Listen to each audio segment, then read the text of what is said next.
श्रीराम. सर्व श्रोत्यांना प्रेमपूर्वक नमस्कार. श्रोते हो, आपण स्वामी विद्यानंद यांच्या भावार्थ रामायण संक्षिप्त या ग्रंथाच्या आधारे निर्माण झालेला मला भावलेले भावार्थ रामायण अर्थात आत्मपरायण हा ग्रंथ आपण इथे पाहत आहोत. आज किष्किंधाकांडातील अध्याय 16वा संपातीचा उद्धार. ओम श्रीराम. सर्व वानरसेना समुद्र तीरावर आलेली आहे. पुढे कसे नी काय करावे हे त्यांना समजत नाही. तेव्हा तिथे त्यांची भेट संपातीशी होते. संपाती म्हणतो की तुम्ही सर्वजण आता माझे भक्ष आहात. तेव्हा अंगद म्हणतो की श्रीराम कृपेने चरफडण्याशिवाय मृत्यू येतो आहे, हे तर आमचे परम भाग्य आहे. श्रीराम नाम ऐकताच संपातीच्या हृदयाचे परिवर्तन होते. तेव्हा हनुमंत संपातीस म्हणतात की आपले जीवन खूपच विस्मयकारी आहे. तेव्हा आपण आम्हास आपल्या जीवनाविषयी सांगावे. तेव्हा संपाती सांगू लागला की कश्यप पुत्र अरुण याचे 2 पुत्र जटायू आणि संपाती. तरुणपणी मी बळाने उन्मत्त झालो व सूर्याकडे झेप घेतली. तेव्हा माझे संपूर्ण शरीर पोळून निघाले व माझ्या पंखाची तर राखच झाली. तेव्हा जटायूने माझे प्राण वाचवले. परंतु आता जटायू रामसेवेने मुक्त झाला, परंतु मी अभागी, करंटा व भक्तिहीन आहे, म्हणून मी असाच राहिलो. मग तो संपाती हनुमंतांना सांगतो की येथून शतयोजने लंका नगरी आहे व त्या लंकेतील अशोकवनात रावणाने सीता मातेला ठेवलेले आहे. मग तो संपाती प्राणत्याग करून मुक्त दशेला प्राप्त होतो. आता आपण हे साधकाच्या दृष्टीने पाहू. बहुतेक साधकाच्या बाबतीत या कथेतील संपातीसारखे घडू शकते. जसे की साधक स्वतःच्या मनाने साधना करून भावावेश प्राप्त करून घेतो. त्यामुळे एक प्रकारे त्याचे ठिकाणी उन्मत्तपणा निर्माण होतो व त्याला असे वाटू लागते की माझे ठिकाणी सर्वश्रेष्ठ भाव म्हणजेच संपाती निर्माण झाला आहे व या भाव उन्मादामध्येच तो सद्गुरु प्रणीत साधना व सद्गुरु कृपा यांना सोबत न घेताच त्या आत्मसूर्याकडे झेप घेतो व त्या आत्मसूर्याचा चैतन्यमय प्रकाश सहन करण्याची क्षमता प्राप्त न झाल्यामुळे त्याने स्वतःच्या मनाने केलेली साधनारूपी पंख जळून भस्म होतात. म्हणजे स्वतःच्या मनाने केलेल्या साधनेने तो आत्मसूर्याशी एकरूप होऊ शकत नाही व त्याचे होणारे परिणाम म्हणजे आत्मसूर्य प्राप्ती तर नाहीच, परंतु स्वमनाचे साधनही नाहीसे होते. परंतु अशाही परिस्थितीमध्ये त्याच्या ठिकाणी असलेली भक्ती म्हणजेच जटायू धावून येते व त्या भावाला म्हणजेच संपातीला सद्गुरूच्या सत्संगात आणून त्याला गुरुप्रणीत साधना देऊन त्या साधनेने मग साधकाच्या ठिकाणी भाव आणि भक्ती म्हणजेच जटायू आणि संपाती यांचा सुरेख संगम होऊन त्याला गुरुकृपा प्राप्त होत असते. म्हणून साधकाने नेहमी जपावे व आपली गुरुप्रणीत साधना करून गुरुकृपा प्राप्त करून घ्यावी. मग ते परमकृपाळू सद्गुरू आत्मसूर्याची प्राप्ती आपोआपच करवून देतात.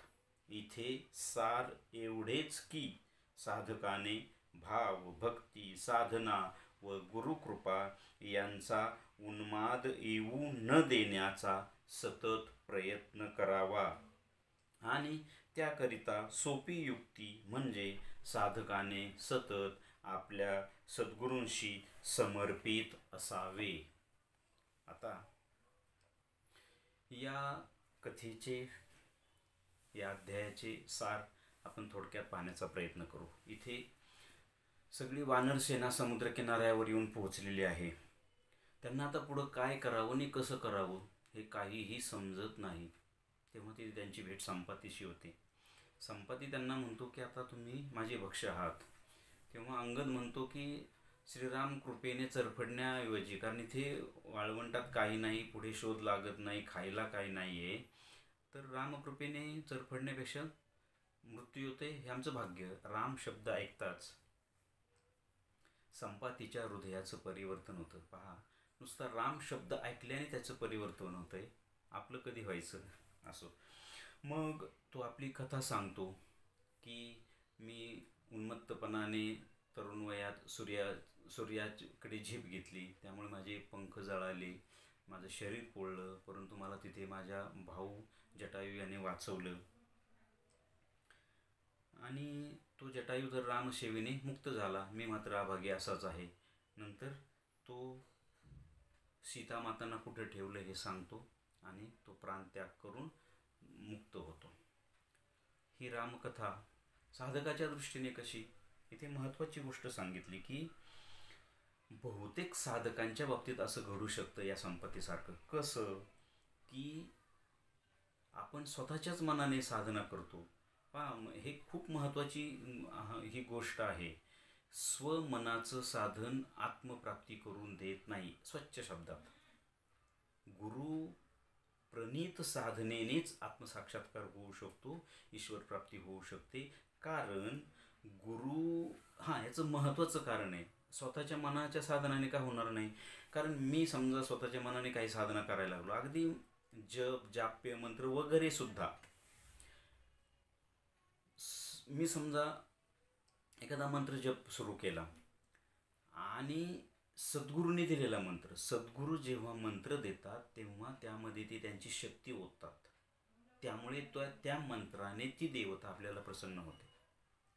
तसंच गुरुप्रणीत साधनेच्या बाबतीत सुद्धा, किंवा स्वमनाने एखादी साधना मी करायला घेतली तर त्यामध्ये माझ्या स्वतःच्या बळावर मला लढावं लागतं.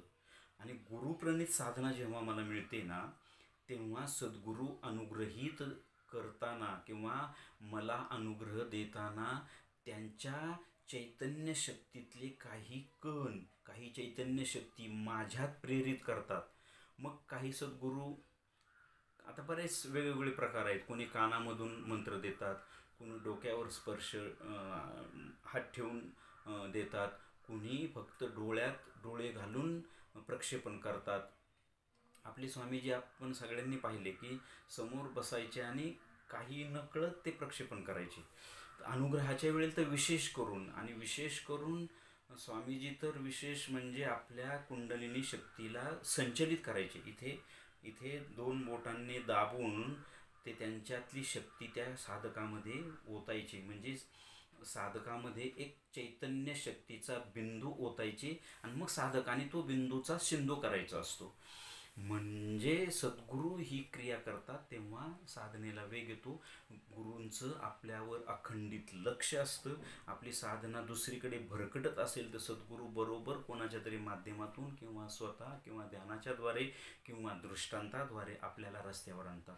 म्हणून गुरुप्रणीत साधनाच करावी. स्वमनाच्या साधनेने काहीही प्राप्त होणार नाही. इथे संपत्ती स्वबळावर झेप घेतो ना, कोणाचं मार्गदर्शन न घेता, परिणाम पंख जळून जातात. तसं जर इथे साधकाने स्वमनाची साधनेने जर आत्मसूर्याकडे म्हणजे अंतरंगात झेप घेतली तर ते आत्मचैतन्य सहन करण्याची क्षमता नसल्यामुळे तो साधक पुन्हा अवनत होतो.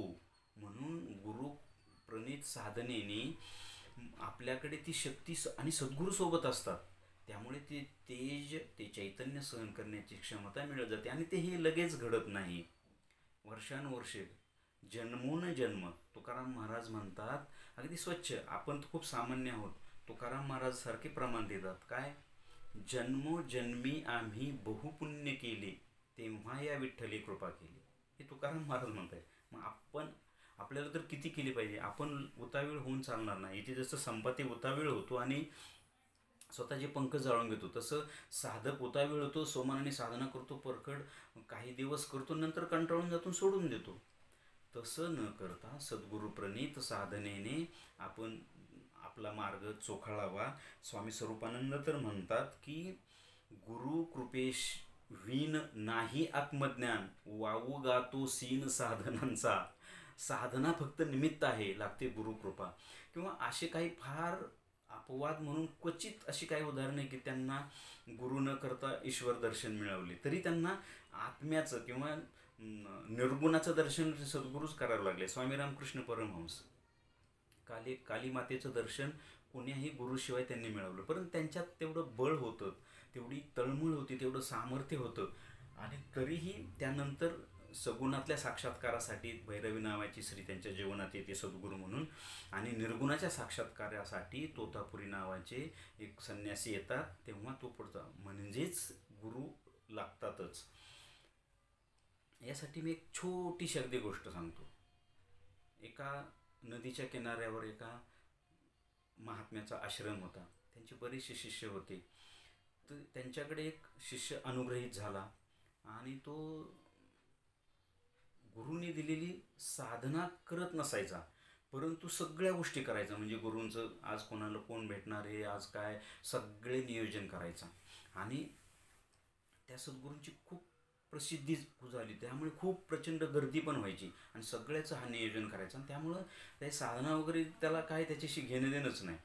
परंतु त्याचा अजून एक असा नियम होता की त्याचे सद्गुरू रात्रीच्या म्हणजे पहाटे 3:30च्या नंतर त्या नदीच्या पाण्यावर जाऊन पाण्यावर आसन लावून बसायचे आणि हा फक्त सोबत असायचा पाण्याच्या बाहेर.